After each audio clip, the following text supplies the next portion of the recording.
Hi guys, Patharamattu സീരിയലിൻ്റെ ഒരു പുതുപുത്തൻ വിശേഷത്തിലേക്ക് എല്ലാവർക്കും സ്വാഗതം. വരാൻ പോകുന്ന ഒരു അടിപൊളി എപ്പിസോഡ് വിശേഷത്തിലേക്കാണ് നമ്മൾ പോകുന്നത്.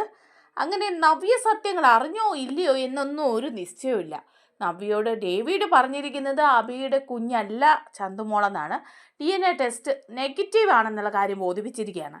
അത് വിശ്വസിച്ച മട്ടിൽ തന്നെയാണ് നവ്യ. പക്ഷേ ഇതിനിടയ്ക്ക് നവ്യയുടെ ഒരു ഫ്രണ്ടിനെ പോയി കാണുകയും ആ ഫ്രണ്ടിനോട് എന്തൊക്കെയോ സംസാരിക്കുകയും ഫ്രണ്ട് തിരിച്ചിങ്ങോട്ട് പറയുകയും ഒക്കെ ചെയ്യുന്നുണ്ട്. അപ്പോൾ അത് വെച്ചിട്ട് നവ്യ സ്വഭാവം ഒന്നും മാറ്റിയിട്ടില്ല കേട്ടോ. നവ്യയുടെ മനസ്സിലെന്തോ ഒരു വിഷമമുണ്ട്. പക്ഷെ അത് പുറത്താരെയും കാണിക്കാതിരിക്കുകയും മറ്റുള്ളവരോടൊക്കെ ദേഷ്യപ്പെടുകയും ഒക്കെ ചെയ്യാണ്. അബിയെ വിശ്വസിക്കുന്ന മട്ടിൽ തന്നെ എല്ലാവരോടും സംസാരിക്കുക. അങ്ങനെ അബി ജ്വല്ലറിയിലേക്ക് ജോലിക്ക് പോവുകയാണ്. അതിന് വേണ്ടിയിട്ടുള്ള ഒരുക്കങ്ങളൊക്കെ നവ്യ ചെയ്യാണ്. ഇനിയിപ്പോൾ നവ്യ സത്യങ്ങൾ അറിഞ്ഞോ ഇല്ലയോ എന്നൊന്നും അറിയില്ല. പക്ഷേ ഇതിനൊക്കെ ശേഷം നവ്യ ഈ സത്യങ്ങളൊക്കെ ഡേവിഡിൻ്റെ വായിൽ നിന്ന് തന്നെ കേൾക്കാണ്. ഡേവിഡ് നാഗേന്ദ്രയുമായിട്ട് സംസാരിക്കുന്ന പല കാര്യങ്ങളും കേൾക്കാണ് കേട്ടോ. അബി നാഗേന്ദ്രയുടെ മകനാണെന്നുള്ള കാര്യം വരെ നവ്യ കേൾക്കാണ്. ആ ഒരു വിശേഷങ്ങളിലേക്കാണ് നമ്മൾ പോകുന്നത്. നമ്മുടെ വീഡിയോ ഇഷ്ടമായാൽ ഒന്ന് ലൈക്ക് ചെയ്യണേ, ഹൈപ്പ് ചെയ്യണേ, ചാനൽ കൂടി ഒന്ന് സബ്സ്ക്രൈബ് ചെയ്ത് സപ്പോർട്ട് ചെയ്യണേ. അങ്ങനെ രാവിലെ തന്നെ അബി ജോലിക്ക് പോകാനായിട്ട് റെഡിയായി ഇറങ്ങിയിരിക്കുകയാണ്.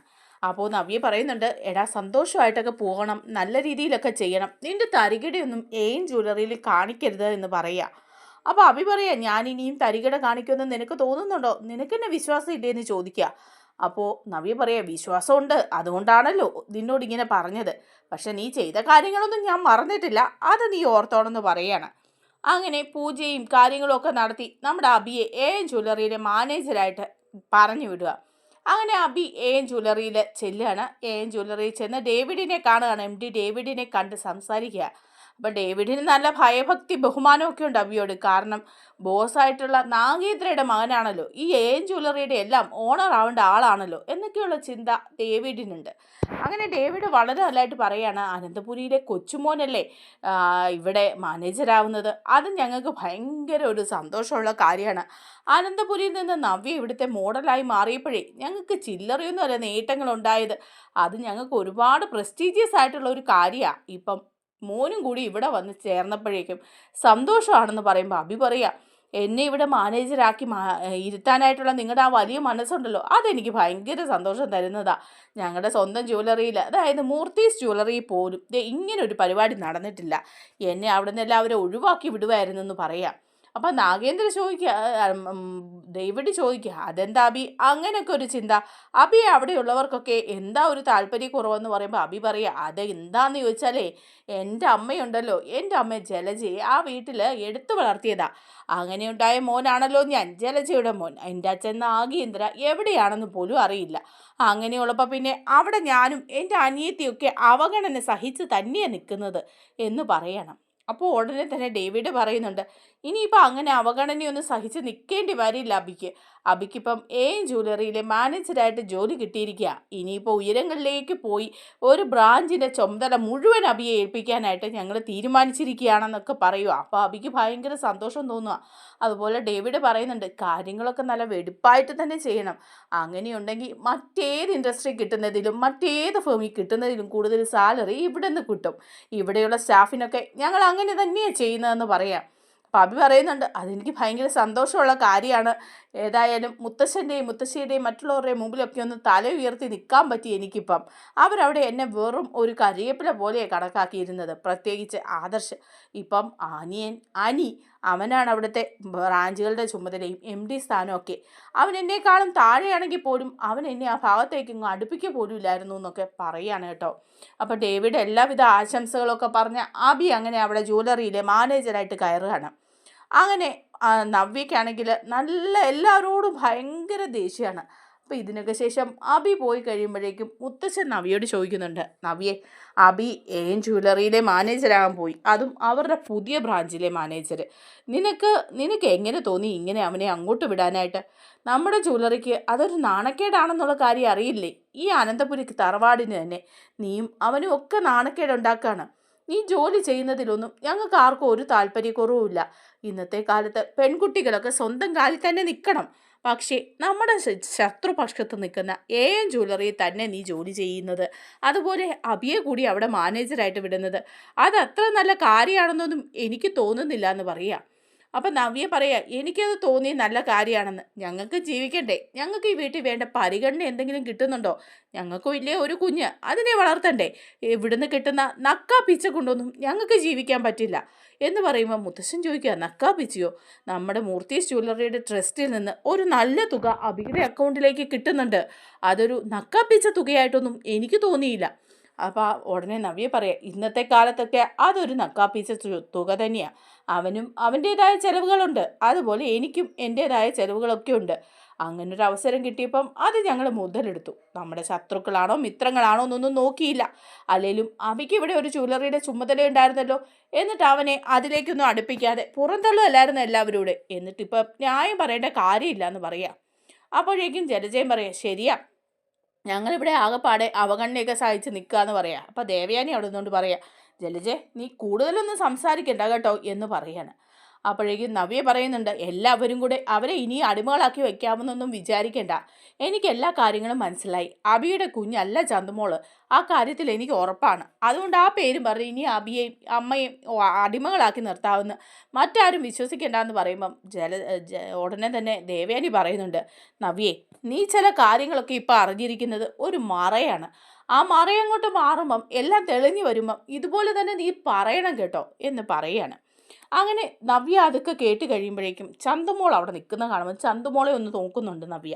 ചന്തുമോളെ നോക്കുമ്പം ആ നവ്യയ്ക്ക് ഭയങ്കര ദേഷ്യമോ സങ്കടമോ എന്തോ വല്ലാത്തൊരവസ്ഥ തോന്നുക. നവ്യ റൂമിലേക്ക് കയറി പോകുന്നൊക്കെ ഉണ്ട് കേട്ടോ. റൂമിൽ ചെന്നിരുന്നും നവ്യ ഇങ്ങനെ മനസ്സിൽ വല്ലാത്തൊരു വിഷമം വെച്ചുകൊണ്ടാണ് നടക്കുന്നത്.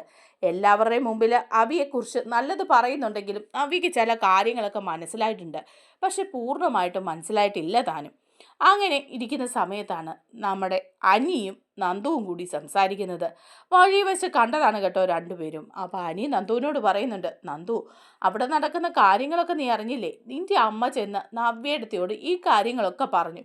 പക്ഷേ നവ്യയെടുത്തി അതൊന്നും വിശ്വസിച്ചിട്ടില്ല. അവിടെ കിടന്ന് തകർത്ത് വാരുവെന്ന് പറയാം. ഉടനെ നന്ദുവും പറയേ, ശരിയാ, ഇവിടെയും വന്നിട്ടുണ്ടായിരുന്നു. ഇവിടെയും വന്ന് അച്ഛനെയും അമ്മയും ചീത്ത വിളിച്ചിട്ട് പോയി. ഇങ്ങനെ ഒരു അച്ഛനും അമ്മയും അനിയത്തിയൊന്നും ഇല്ലെന്നാ ചേച്ചിയുടെ പറച്ചിൽ.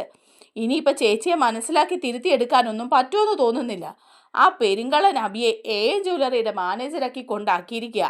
എം ജ്വല്ലറിയിലുള്ളവരെല്ലാം പെരുങ്കള്ളന്മാരാണല്ലോ. ആ കൂട്ടിന് അബിയും കൂടി അങ്ങോട്ട് കൊണ്ട് ചേർത്തിരിക്കുക. ഇനിയിപ്പോൾ അബി കൂടി കഴിഞ്ഞാൽ അവിടെ ഒത്തിരിക്കും എന്ന് പറയാണ്. അപ്പോഴേക്കും അനിയും പറയുന്നുണ്ട്, ശരിയാ, അബിയും കൂടെ ചെന്ന് കഴിഞ്ഞാൽ അവന്മാർ പെരുങ്കള്ളന്മാർ അതിലും വലിയ കള്ളന്മാരായിട്ട് തീരും എന്ന് പറയുമ്പം നന്ദു പറയുക, അനി, അവിടെ ചില തട്ടിപ്പുകളൊക്കെ നടക്കുന്നുണ്ട്. നല്ല രീതിയിൽ സ്വർണം കടത്തിക്കൊണ്ട് വരുന്നുണ്ട് അവർ. ടാക്സ് വെട്ടിച്ച് കൊണ്ടുവരുന്നത് കൊണ്ട് മാത്രമാണ് അവർക്കിപ്പോൾ അവിടെ പണിക്കൂലി കുറച്ചും സാലറി ഇത്രയും കൂടുതലും ഒക്കെ കൊടുക്കാൻ പറ്റുന്നത്. അതുകൊണ്ടാണ് ഇപ്പോൾ ആളുകളൊക്കെ അങ്ങോട്ട് അട്രാക്റ്റ് ചെയ്യുന്നത്. മാത്രമല്ല, നഗരത്തിൽ നടന്ന ഒരു കൊലപാതകം ഉണ്ടല്ലോ ഒരു ഡ്രൈവറിൻ്റെ, ആ ഡ്രൈവർ എം ജ്വല്ലറിയുടെ ഡ്രൈവറായിരുന്നു. സ്വർണ്ണക്കടത്തിന് ഇവരെ സഹായിച്ചുകൊണ്ടിരുന്ന ആൾ. അയാൾ അത്യാവശ്യം പോലീസിന് മുന്നിൽ എത്തുമെന്ന് കണ്ടപ്പം അയാളെ തീർത്തതാ. അതിനെക്കുറിച്ചുള്ള അന്വേഷണം നടന്നുകൊണ്ടിരിക്കുകയാണ്. അതിൽ എം ജ്വല്ലറിയുടെ MD ഡേവിഡിന് നേരിട്ട് പങ്കുള്ളതായിട്ടൊക്കെ അറിഞ്ഞിട്ടുണ്ട്. അങ്ങനെയുള്ള ഒരിടത്തേക്കാണ് അബി ചെല്ലുന്നത് എന്ന് പറയുമ്പം അനി പറയാ, അവൻ്റെ വിധി, അല്ലാതെന്താ. ഇപ്പം ചാടിക്കയറി അങ്ങോട്ട് പോകേണ്ട കാര്യമുണ്ടോ രണ്ടുപേർക്കും? അനുഭവിക്കാനുള്ളത് അനുഭവിച്ചേ തിരിച്ചു വരുള്ളൂ. ഇനിയിപ്പം സത്യങ്ങൾ എന്തെങ്കിലും നവ്യടത്തേക്ക് ബോധ്യമായാൽ അന്ന് അവൻ്റെ അവസാനമായിരിക്കും എന്ന് പറയണം. അങ്ങനെ നവ്യ വീണ്ടും ഫ്രണ്ടിനെ കാണാൻ വേണ്ടിയിട്ട് പോകുന്നുണ്ട് കേട്ടോ. ഫ്രണ്ടിൻ്റെ അടുത്ത് ചെന്ന് സംസാരിക്കുന്നത് നമ്മളെ കാണിക്കുന്നുണ്ട്. അപ്പോൾ ഫ്രണ്ട് ഈ DNA ടെസ്റ്റിൻ്റെ റിസൾട്ട് തന്നെയാണ് കാണിച്ചു കൊടുക്കുന്നത്. അപ്പോൾ ഉടനെ നവ്യ പറയുന്നുണ്ട്, അപ്പോൾ നീ പറഞ്ഞതൊക്കെ സത്യമായിരുന്നു അബിയെക്കുറിച്ച് അല്ലേ എന്ന് ചോദിക്കുക. അപ്പോൾ ആ ഫ്രണ്ട് പറയുന്നുണ്ട്, അതെ, ഞാൻ പറഞ്ഞതൊക്കെ സത്യമായിരുന്നു. എനിക്ക് അനഘയെ നേരത്തെ അറിയാവുന്നതാണ്. അനഘയും അബിയും തമ്മിലുള്ള ബന്ധത്തെക്കുറിച്ചും അറിയാവുന്നതാണ്. അങ്ങനെ ഒരു ബന്ധത്തെക്കുറിച്ച് അറിഞ്ഞത് കൊണ്ട് മാത്രമാണ് ഇപ്പം നിന്നോടിത് സംസാരിക്കാമെന്ന് വിചാരിച്ചത് എന്ന് പറയണം. അപ്പം നവ്യ പറയാണ്, അല്ല, എനിക്കറിയായിരുന്നു നിനക്ക് അനഘയെ അറിയാമെന്ന്, അതുകൊണ്ടാണ് ഞാൻ നിന്നെ വിളിച്ചത് എന്ന് പറയാം. അപ്പോൾ ആ ഫ്രണ്ട് പറയുന്നുണ്ട്, അതെ, അതുകൊണ്ട് തന്നെയാണ് ഞാനും പറഞ്ഞത്. അബിയും അനഘയും തമ്മിലൊരു അവിഹിത ബന്ധമുണ്ടായിരുന്നു. അതിൽ അനഘയെ അവൻ ചതിക്കുകയാണ് ചെയ്തത്. വിവാഹം കഴിക്കാമെന്ന് പറഞ്ഞ് വാഗ്ദാനം നൽകിയാണ് അവൻ ചതിച്ചത്. അതിനുശേഷം കൂടുതൽ കാശുള്ളവരെ കണ്ടപ്പം മറിയുകയാണ് ചെയ്തത്. അതിനിടയ്ക്ക് അനഘ ഗർഭിണിയാവുകയും ഒരു കുഞ്ഞിന് ജന്മം നൽകുകയും ഒക്കെ ചെയ്തു. പക്ഷേ ആ കുഞ്ഞ് എന്നെയും കൊണ്ട് അനഘ അവൻ്റെ അടുത്ത് ചെന്നപ്പോൾ അവൻ നിഷ്കരുണം തള്ളിവിടുകയായിരുന്നു. അതുകൊണ്ട് തന്നെ അനഘ ആ കുഞ്ഞിനെയും കൊണ്ട് ദുബായിലേക്ക് പോയി എന്ന് പറയുകയാണ് കേട്ടോ. അപ്പോൾ അത് കേൾക്കുമ്പോഴേക്കും നവ്യ പറയാ, അങ്ങനെയാണെങ്കിൽ ഈ ടെസ്റ്റ് റിസൾട്ട് നീ പെട്ടെന്ന് പറ എന്ന് പറയുക. അപ്പോൾ പറയുന്നുണ്ട്, ആ ടെസ്റ്റ് റിസൾട്ട് പോസിറ്റീവാണ്, എനിക്ക് നിന്നോട് നുണ പറയേണ്ട കാര്യമൊന്നുമില്ല, ഇത് സത്യമാണ് എന്ന് പറയാണ്. അപ്പം നവ്യ പറയാ, അപ്പം നമ്മൾ വിചാരിച്ച പോലെ തന്നെ അബിയുടെ കുഞ്ഞ് തന്നെയാണ് ചന്തുമോള് അല്ലേ എന്ന് പറയാ. അപ്പം ആ ഫ്രണ്ട് പറയുന്നുണ്ട്, അതെ. അപ്പോൾ നവ്യ പറയുന്നുണ്ട്, പിന്നെ ആ ഡേവിഡ് സാറ് അയാൾ എന്തിനാ എന്നോട് നുണ പറഞ്ഞത്? എന്നെ ചതിക്കാൻ വേണ്ടിയിട്ടാണോ? എല്ലാ കാര്യങ്ങളും ഞാൻ അയാളോട് തുറന്നു പറഞ്ഞതാ, പക്ഷേ അയാൾ സാമ്പിൾ കൊണ്ട് കൊടുക്കാൻ പറഞ്ഞു. അപ്പോഴേ എനിക്ക് വിശ്വാസ്യത തോന്നിയില്ല. ആ സാമ്പിള് കണ്ടിട്ട് ഒരു ടെസ്റ്റ് റിസൾട്ട് പോലും കാണിക്കാതെ എല്ലാം നെഗറ്റീവാണെന്നും അബിയുടെ കുഞ്ഞല്ല ചന്തുമോളു എന്നും അയാൾ പറയുകയാണ് ചെയ്തത്.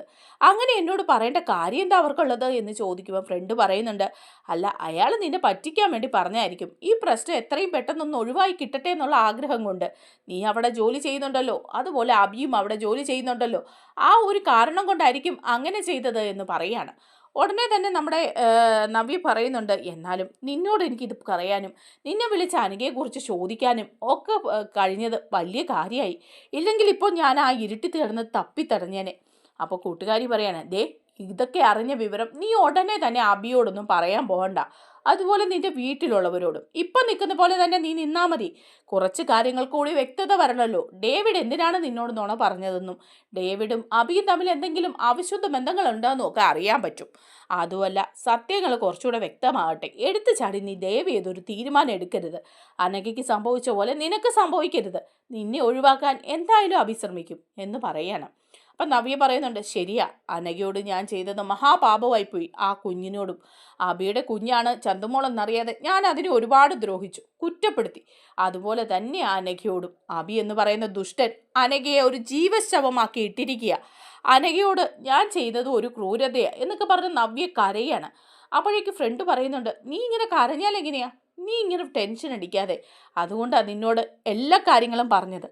നീ ഇങ്ങനെ വിഷമിക്കേണ്ട ഒരു കാര്യവും ഇവിടെ ഇല്ല എന്ന് പറയാണ്. ധൈര്യമായിട്ട് നീ മുന്നോട്ട് പോകുന്നൊക്കെ പറഞ്ഞ് ഫ്രണ്ട് വിടുന്നുണ്ട്. അപ്പോൾ നവ്യ പറയുന്നുണ്ട്, ഞാൻ മനസ്സിൽ ചിലതൊക്കെ വിചാരിച്ചിട്ടുണ്ട്, അതനുസരിച്ച് മുന്നോട്ട് പോകാൻ തന്നെ തീരുമാനിച്ചിരിക്കുക. അബി എന്ന് പറയുന്ന ആ ദുഷ്ടൻ അവൻ എന്നെ ചതിച്ചിട്ടുണ്ടെങ്കിൽ അവനോട് പകരം വീട്ടുക തന്നെ ചെയ്തിരിക്കും ഈ നവ്യ എന്നിങ്ങനെ മനസ്സിൽ പറയാണ് കേട്ടോ. അതിനുശേഷം ഡേവിഡും അവന്തികയും അതുപോലെ നാഗേന്ദ്രയും തമ്മിൽ സംസാരിച്ചുകൊണ്ടിരിക്കുക. അപ്പം ഡേവിഡിനോട് നാഗേന്ദ്ര ചോദിക്കുന്നുണ്ട്, അബി പുതിയ ബ്രാഞ്ചിൽ മാനേജറായിട്ട് ജോയിൻ ചെയ്തു, എങ്ങനെയുണ്ട് അവൻ എന്ന് ചോദിക്കുക. അപ്പോൾ ഡേവിഡ് പറയുന്നുണ്ട്, ആളെങ്ങനെയുണ്ടെന്ന് സാറിനറിയാലോ, സാറിൻ്റെ മോൻ തന്നെയല്ലേ, ആൾ ഇത്തിരി തരികിടയാണെന്നുള്ള കാര്യത്തിൽ സംശയമൊന്നുമില്ലല്ലോ എന്ന് പറയുക. അപ്പോൾ അവന്തിക പറയുന്നുണ്ട്, ആ കാര്യത്തിൽ സംശയമൊന്നുമില്ല, ചേട്ടൻ അല്പം തരികിട തന്നെയാണ്. നേരത്തെ പഠിച്ചുകൊണ്ടിരുന്ന സമയത്തും അതിനുശേഷമൊക്കെ നല്ല തരികിടകളൊക്കെ കാണിച്ചിട്ടുണ്ട്. അതിന് അനന്തപുരിയിൽ നിന്ന് നല്ല ശിക്ഷകളും കിട്ടിയിട്ടുണ്ട്. പക്ഷേ ഇപ്പോൾ ഏട്ടൻ ഒരുപാട് മാറിപ്പോയിട്ടുണ്ട്. ആ നവ്യയുടെ കൂടെ ജീവിതം തുടങ്ങിയപ്പോൾ, മാത്രമല്ല അനന്തപുരിയിൽ എല്ലാവരും ഒഴിവാക്കാൻ തുടങ്ങിയപ്പോൾ നല്ല രീതിയിൽ ചേട്ടൻ ഒതുങ്ങിപ്പോയിട്ടുണ്ടെന്ന് പറയുക. അപ്പം നാഗേന്ദ്രൻ പറയാ, പാവം, അവനെ അവിടെ എല്ലാവരും കൂടി അങ്ങ് വിഷമിപ്പിക്കുകയാണ്. അതുകൊണ്ടല്ലേ നിന്റെ അമ്മയും അതിന് കൂട്ടു നിൽക്കുന്നുണ്ടോ എന്ന് ചോദിക്കുക. അപ്പോൾ ഉടനെ തന്നെ അവന്തിക പറയും, ഏയ്, അമ്മ കൂട്ടു നിൽക്കുന്നൊന്നുമില്ല, അമ്മയും ഏട്ടനും ഒറ്റ കെട്ടാണ്. അവർ രണ്ടുപേരും ആ മറ്റുള്ളവരെ വെള്ളം കുടിപ്പിച്ചുകൊണ്ടിരിക്കുന്നത്. പക്ഷേ ദേ, നവ്യയുടെ ഈ പ്രശ്നത്തിൻ്റെ പേരിലാണ് ഏട്ടനെ അവിടെ വല്യമ്മ ഒതുക്കി വച്ചിരിക്കുന്നതെന്ന് പറയാം. അപ്പോൾ നാഗേന്ദ്ര പറയുന്നുണ്ട്, ഇനിയിപ്പോൾ ആ ഒരു പ്രശ്നമില്ലല്ലോ, നമ്മൾ അങ്ങ് DNA റിസൾട്ട് പറഞ്ഞില്ലേ, അബിയുടെ കുഞ്ഞല്ല ചന്തുമോളെന്നുള്ള കാര്യം അത് നവ്യയ്ക്ക് ബോധ്യപ്പെടുകയും ചെയ്തു. അതുകൊണ്ട് തന്നെ ഇനി നവ്യയെ കുറ്റപ്പെടുത്താനൊന്നും പോകുന്നില്ല അവനെ. നവ്യയോട് പറയുമെന്ന് പറഞ്ഞ് മറ്റവർക്കാർക്കും അവനെ പേടിപ്പിക്കാനും പറ്റില്ല. പിന്നെ അതുകൊണ്ട് കുഴപ്പമില്ലല്ലോ എന്ന് പറയുക. അപ്പോൾ ഉടനെ ഡേവിഡ് പറയുക, ശരിയാ, നവ്യ അതൊക്കെ അങ്ങ് വിശ്വസിച്ചിരിക്കുക, അതുകൊണ്ടല്ലേ ഇവനെ ജോലിക്ക് ഇങ്ങോട്ട് പറഞ്ഞു വിട്ടത്. ഇനിയിപ്പോൾ പേടിക്കാനൊന്നുമില്ല, നവ്യ മറ്റാര് പറഞ്ഞാലും വിശ്വസിക്കില്ലെന്ന് പറയുക. അപ്പോൾ ഉടനെ തന്നെ അവന്തികയും പറയുന്നുണ്ട്, ശരിയാ, ഇപ്പം അവിടെ അതിൻ്റെ പുകില് തുടങ്ങിയിട്ടുണ്ട്. വല്യമ്മയുടെയും മുത്തശ്ശൻ്റെയൊക്കെ നേരെ നിന്ന് നവ്യ സംസാരിക്കാൻ തുടങ്ങിയിട്ടുണ്ട്. അബിക്ക് വേണ്ടി വാദിക്കാനും തുടങ്ങിയിട്ടുണ്ട്. അതുകൊണ്ട് പ്രശ്നമൊന്നുമില്ല, എല്ലാം വിശ്വസിച്ച മട്ട. അപ്പോൾ നാഗേന്ദ്ര പറയാ, എൻ്റെ മോനെ എനിക്ക് രക്ഷിക്കണ്ടേ, പിന്നെ അവിടെ കിടന്ന് അവൻ വെള്ളം കുടിക്കുന്ന കണ്ടോണ്ട് എനിക്കിവിടെ സുഖമായിട്ട് ഇരിക്കാൻ പറ്റുമോ? ഞാൻ എത്രയൊക്കെയാണേലും എൻ്റെ മക്കൾക്ക് വേണ്ടിയിട്ടാണ് ജീവിച്ചത്.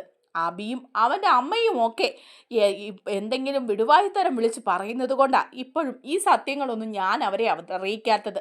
എൻ്റെ മോനെ അറിയിക്കാൻ സമയമാവുമ്പോൾ ആ സത്യങ്ങളൊക്കെ ഞാനങ്ങ് അറിയിക്കും. ഇപ്പം അവൻ എൻ്റെ ജ്വല്ലറിയുടെ മാനേജരായി, ഇനി അവൻ ജ്വല്ലറിയുടെ MD ആയിട്ട് മാറും. അത് മൂർത്തീസ് ജ്വല്ലറിയിലുള്ളവർ കാണും. ആ സമയം മൂർത്തീസ് ജ്വല്ലറിയും ആദർശവും ഒക്കെ തകർന്ന് തരിപ്പണമാകും. അതൊക്കെ നിന്റെ മുത്തശ്ശൻ കാണും. എന്നിട്ടേ അയാളങ്ങ് മുകളിലേക്ക് പോവുള്ളൂ എന്ന് പറയുമ്പോൾ അവന്തികയും ചിരിക്കുകയാണ് കേട്ടോ. അപ്പോൾ അവന്തികയോട് നാഗേന്ദ്ര ചോദിക്കുന്നുണ്ട്, നിന്നെ ഇപ്പോഴും അവർക്ക് വിശ്വാസമല്ലേ എന്ന് ചോദിക്കുക. അപ്പോൾ അവന്തിക പറയുന്നുണ്ട്, പിന്നെ എന്നെ പൂർണ്ണമായിട്ടും അവർ വിശ്വസിച്ചിരിക്കുകയാണ്. ഞാനവിടെ നല്ല കുട്ടിയല്ലേ, ഇതുപോലെ കാര്യങ്ങളൊന്നും മാറ്റി പറയുന്നത് അവരറിയുന്നില്ലല്ലോ എന്നൊക്കെ പറയുകയാണ് കേട്ടോ.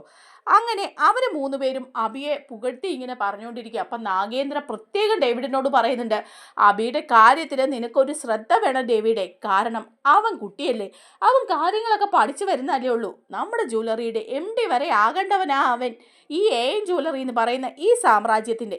അങ്ങനെയുള്ള അബിയെ നമ്മൾ അവിടെ വാർത്തെടുക്കുക ചെയ്യേണ്ടത്. അവന് വരുന്ന തെറ്റു കുറ്റങ്ങളൊക്കെ പറഞ്ഞ് മനസ്സിലാക്കി കൊടുക്കണം. എൻ്റെ മോനാണെന്നുള്ള പരിഗണന വേണം. സ്റ്റാഫിനും മറ്റുള്ളവർക്കൊന്നും അവൻ വെറും മാനേജരായിരിക്കും, പക്ഷേ MDയുടെ മോനാണ്, അത് ഓർമ്മ വേണം തനിക്കെന്ന് പറയാം. അപ്പോൾ ഡേവിഡ് പറയാം, പിന്നെ അതെനിക്ക് ഓർമ്മയില്ലാതിരിക്കൂ, ആ രീതിയിലല്ലേ ഞാൻ അബിസാറിനോട് പെരുമാറുന്നത് എന്ന് പറയാണ്. അപ്പം നാഗേന്ദ്ര ചോദിക്കുക, അതെ, നമ്മുടെ വിഷു കളക്ഷന് വേണ്ടിയിട്ടുള്ള പുതിയ ഡിസൈൻസ് നമുക്ക് ആ കിട്ടിയിരിക്കുന്ന ഡയമണ്ട്സ് വെച്ച് കുറേ കളക്ഷൻ ചെയ്യാമെന്ന് തൻ്റെ ആ പെൺകുട്ടിയുണ്ടല്ലോ, എന്തായിരുന്നു അവളുടെ പേര് എന്ന് ചോദിക്കുകയാണ്. ഉടനെ തന്നെ ഡേവിഡ് പറയാം, മാളവിക എന്ന് പറയാണ്. അപ്പം നാഗേന്ദ്ര ചോദിക്കുന്നുണ്ട്, എന്താടോ തനിക്ക് ആ പെൺകുട്ടിയോട് ഒരിത്തിരി താല്പര്യം കൂടുതലുണ്ടോ എന്ന് ചോദിക്കുമ്പോൾ ഡേവിഡ് പറയാ, അങ്ങനെയൊന്നുമില്ല, എന്നാലും അവളൊരു നല്ല കുട്ടിയാ എന്ന് പറയാ. അപ്പം നാഗേന്ദ്ര പറയുന്നുണ്ട്, അങ്ങനെ നല്ല കുട്ടിയെ ചീത്ത കുട്ടിയാണെന്നൊക്കെ പറഞ്ഞ് ആരെയിലുമൊക്കെ എടുത്ത് തലയെ കയറ്റി വെച്ച് അവസാനം അവർ നമ്മുടെ തല തിന്നാതെ നോക്കണം. അപ്പോഴേക്കും ഡേവിഡ് പറയുന്നുണ്ട്, അങ്ങനെയൊന്നുമില്ല, നല്ല കുട്ടിയാണ് മാളവിക, നല്ല ഡിസൈൻസ് ഒക്കെ അല്ലേ സാറേ ചെയ്യുന്നത്. ഇപ്പോഴും കുറേ ഡയമണ്ട്സ് വെച്ചുള്ള കളക്ഷൻസ് ചെയ്യാൻ പറഞ്ഞ് ഞാൻ വിട്ടിട്ടുണ്ട്. അടുത്ത ദിവസം തന്നെ അവൾ ആ ഡിസൈനൊക്കെ വരച്ചോണ്ട് വരും. അപ്പം ഞാൻ അങ്ങോട്ട് മെയിൽ ചെയ്ത് തരാം. അത് കണ്ടിട്ട് സാറ് എങ്ങനെയുണ്ടെന്ന് പറ, എന്നിട്ട് മാളവികയെ കുറ്റം പറ എന്ന് പറയുകയാണ്. അപ്പം ഡേവിഡിനോട് പറയുന്നുണ്ട് കേട്ടോ, അങ്ങനെയൊന്നും ഞാൻ കുറ്റം പറഞ്ഞതല്ല, നമ്മുടെ കളക്ഷൻസ് നൈനാസ് കളക്ഷൻസിനേക്കാളും മുൻപന്തിയിൽ തന്നെ നിൽക്കണം. എല്ലാം നമുക്ക് കിട്ടുന്ന സ്വർണ്ണമെല്ലാം നമ്മൾ അങ്ങനെ വിറ്റഴിച്ച് നമ്മൾ വമ്പിച്ച് വരുമാനം ഉണ്ടാക്കണം എന്നൊക്കെ പറയുകയാണ്. അങ്ങനെ അവരൊക്കെ സംസാരിച്ചുകൊണ്ട് നിൽക്കുകയും പോവുകയും ഒക്കെ ചെയ്യുക. അതേസമയം നവിയുടെ മനസ്സിൽ ഇങ്ങനെ ഇതെല്ലാം കിടക്കുകയാണല്ലോ. അബിയുടെ കുഞ്ഞാണ് ചന്തുമോളെന്ന്. അങ്ങനെ ചന്തുമോൾ അവിടെ ഇരുന്ന് ഒറ്റയ്ക്കിരുന്ന് കളിച്ചുകൊണ്ടിരിക്കുക.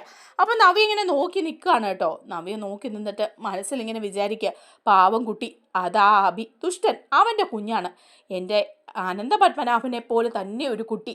എന്നിട്ട് ആ കുട്ടിയെ എല്ലാവരും അവഗണിക്കുകയാണ്. അബി അവനെ ഒന്ന് തിരിഞ്ഞു നോക്കുന്നില്ല. സ്വന്തം കുഞ്ഞായിട്ട് പോലും അരുതിന് ഒരു പരിഗണന അവൻ കൊടുക്കുന്നില്ല. ഇത്രയൊരു ദുഷ്ടനായി പോയല്ലോ എന്നൊക്കെ ഇങ്ങനെ മനസ്സിലോർത്തോണ്ട് ചന്തുമോളുടെ അടുത്തേക്ക് ചെന്നിച്ച് ചന്തുമോളെ എന്ന് വിളിക്കുക. ഉടനെ ചന്തുമോൾ അവിടെ നിന്ന് എണീറ്റ് പോവുക. ഇല്ല, ഞാനിവിടെ ഇരിക്കുന്നില്ല, ഞാൻ പോയിക്കോളാന്ന് പറയാ. അയ്യോ മോളെ പേടിക്കണ്ട എന്ന് പറയും. വേണ്ട, ഞാൻ പോവാ എന്നും പറഞ്ഞ് ചന്തുമോൾ ഓടിപ്പോവാണ് കേട്ടോ. നവ്യ ഇങ്ങനെ ആകെ വിഷമിച്ച് അവിടെ നിൽക്കുന്നുണ്ട്. അതിനുശേഷം പിറ്റേ ദിവസം നവ്യ ഓഫീസിലേക്ക് പോവാണ്. കുറച്ച് മോഡലിംഗ് വർക്കുകളൊക്കെ ചെയ്യാനുള്ളത് കൊണ്ട് തന്നെ ജ്വല്ലറി പോയി ഡേവിഡിനെ കാണാൻ വേണ്ടിയിട്ട് ചെല്ലുകയാണ് കേട്ടോ. അങ്ങനെ ചെല്ലുന്ന സമയത്ത് ഡേവിഡ് നാഗേന്ദ്രയുമായിട്ട് ഫോൺ വിളിച്ചുകൊണ്ടിരിക്കുകയാണ്. അപ്പോൾ നാഗേന്ദ്ര അബിയെക്കുറിച്ചിട്ടുള്ള കാര്യങ്ങളാണ് കേട്ടോ ചോദിക്കുന്നത്. അബി ജോലിക്ക് കയറിയിട്ട് എത്ര ദിവസമായി എന്ന് ചോദിക്കുക. അപ്പോൾ ഉടനെ തന്നെ പറയുക, 2-3 ദിവസമായല്ലോ എന്ന് പറയുന്നുണ്ട് ഡേവിഡ്. ഉടനെ നാഗേന്ദ്ര പറയുക, അവൻ്റെ വർക്കൊക്കെ എങ്ങനെയുണ്ട്, കാര്യങ്ങളൊക്കെ അവൻ പഠിച്ചു തുടങ്ങിയോ എന്ന് ചോദിക്കുമ്പം ഡേവിഡ് പറയുക, അവൻ കാര്യങ്ങളൊക്കെ പഠിച്ചു തുടങ്ങി, എങ്ങനെ പഠിക്കാതിരിക്കും, മൂർത്തീസ് ജ്വല്ലറിയിൽ വർക്ക് ചെയ്ത് എക്സ്പീരിയൻസ് ഉള്ളതല്ലേ, ഇനിയിപ്പം അതിൻ്റെ ബുദ്ധിമുട്ടൊന്നും അബിക്കുണ്ടാവില്ല എന്ന് പറയാം. താൻ പ്രത്യേകം അവനെ ഒന്ന് ശ്രദ്ധിക്കണം കേട്ടോ എന്ന് പറയുന്നുണ്ട്. അപ്പോൾ ശ്രദ്ധിച്ചേക്കാം എന്ന് പറയുമ്പം നാഗേന്ദ്ര വീണ്ടും ചോദിക്കുകയാണ്, നവ്യ ഉണ്ടല്ലോ, അവൾ പിന്നെ വന്നോ എന്ന് ചോദിക്കുക. അപ്പം നവ്യ ഇത് ഡോറിൻ്റെ അവിടെ നിന്ന് ഇതെല്ലാം കേൾക്കുക. അപ്പോൾ സംസാരം കഴിഞ്ഞിട്ട് കയറി ചെല്ലാം എന്ന് വിചാരിക്കുകയാണ് കേട്ടോ. ആരോടായിരിക്കും സാറ് സംസാരിക്കുന്നതെന്ന് വിചാരിച്ച് നിന്നതാ. അപ്പോൾ ഡേവിഡ് പറയാ, അവളിന്ന് വരും, ഇന്ന് കുറച്ച് മോഡലിംഗ് ഷൂട്ടിംഗ് ഒക്കെ ഉണ്ട്, അതൊക്കെ ചെയ്ത് നല്ല രീതിയിൽ അവളെ മുതലെടുക്കണം, അതിന് വേണ്ടിയേ ഇരിക്കുന്നതെന്ന് പറയുമ്പം ഉടനെ ഡേവിഡിനോട് നാഗേന്ദ്രൻ പറയുന്നുണ്ട്, ശരിയാ, അങ്ങനെ മുതലെടുക്കണം. അതിനുശേഷം എൻ്റെ മകൻ്റെ ജീവിതത്തിൽ നിന്ന് തന്നെ അവൾ ഇല്ലാതാവണം. ഇപ്പൊ തന്നെ അബിയുടെ കുഞ്ഞാണ് ചന്തുമോളെന്ന് അവൾ അറിഞ്ഞിരുന്നെങ്കിൽ എൻ്റെ മോനെ അവൾ എന്തെങ്കിലും ചെയ്തേനെ. അത് ഞാൻ മാറ്റിവിട്ടില്ലേ. അതുപോലെ അവളെ ഒഴിവാക്കും എന്ന് പറയുമ്പോൾ ഡേവിഡ് പറയാം, ഒഴിവാക്കണം സാർ, അവളെയും അബിയുടെ ജീവിതത്തിൽ നിന്ന് ഒഴിവാക്കണം. അതാ സാറ് ചെയ്യേണ്ടത്. അവളെപ്പോലൊരു പെൺകുട്ടിയല്ല അബി സാറിന് നല്ലത്. കോടീശ്വരന്മാരായ പെൺകുട്ടികളെ കിട്ടുമല്ലോ എന്ന് പറയുന്നുണ്ട്. അങ്ങനെ പല കാര്യങ്ങളും അങ്ങോട്ടും ഇങ്ങോട്ടും പറയുമ്പം അബി നാഗേന്ദ്രയുടെ മോനാണെന്നുള്ള കാര്യവും ജ്വല്ലറിയുടെ ഉടമസ്ഥൻ നാഗേന്ദ്രയാണെന്നും ഡേവിഡ് അല്ലെന്നും ഒക്കെയുള്ള കാര്യങ്ങൾ അറിയാണ്. അതുപോലെ ചന്തുമോള് അബിയുടെ കുഞ്ഞാണെന്നുള്ള കാര്യം വീണ്ടും ഡേവിഡിൻ്റെ വായിൽ നിന്ന് തന്നെ അറിയുമ്പം ആകെപ്പാടെ അങ്ങ് വിഷമം തോന്നുവാണ് കേട്ടോ നവ്യയ്ക്ക്. നവ്യ മനസ്സിലിങ്ങനെ വിചാരിക്കുക, ഇവരെല്ലാവരും എന്നെ ചതിക്കുകയായിരുന്നു. ഡേവിഡ് ജ്വല്ലറിയുടെ MD അല്ലേ? നാഗേന്ദ്രയാണോ അബിയുടെ അച്ഛൻ? അബിയാണ് മോൻ. എന്നിട്ട് ഇവരെല്ലാവരും കൂടെ നാടകം കളിച്ച് മൂർത്തീസ് ജ്വല്ലറിയെ തകർക്കാൻ ശ്രമിക്കുകയാണോ? ഏതായാലും ഇത് തടഞ്ഞേ മതിയാവുള്ളൂ എന്ന് നവ്യയും വിചാരിക്കുകയാണ് കേട്ടോ. നമ്മുടെ വീഡിയോ ഇഷ്ടമായാൽ ഒന്ന് ലൈക്ക് ചെയ്യണേ, ഹൈപ്പ് ചെയ്യണേ, ചാനൽ കൂടി ഒന്ന് സബ്സ്ക്രൈബ് ചെയ്ത് സപ്പോർട്ട് ചെയ്യണേ.